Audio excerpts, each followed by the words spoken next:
High, আমি চন্দ্রানী। আর এটা হচ্ছে আমার চলার পথের সঙ্গী, যার সাথে আমার 3 বছরের আলাপ। যাই হোক, সেদিন ছিল রবিবার, আর প্রতি রবিবারের মতো আজও সাইকেল নিয়ে বেরিয়ে পড়েছিলাম স্টেশনে যাওয়ার জন্য। তবে আজ আমি বাড়ি থেকে খেয়ে আসিনি, কারণ বাড়িতে রান্না হয়নি। আর রান্না না হওয়ার কারণ হচ্ছে মা বাড়িতে নেই।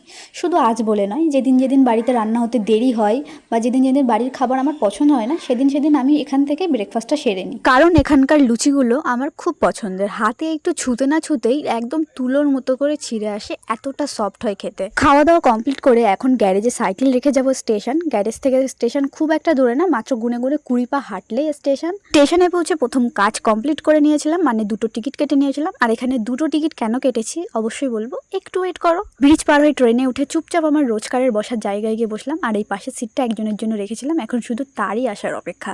নাও ইতিমধ্যে সেও চলে এসেছে। আর হ্যাঁ, টিকিটটা কিন্তু আমি এনার জন্যই কেটেছিলাম। ইনি হচ্ছে আমার চলার পথের দ্বিতীয় সঙ্গী, যাকে ছাড়া ক্লাস যেতে আমার খুব বোরিং লাগে। তবে এনার সাথে আমার 3 বছরের না 3 মাসের আলাপ।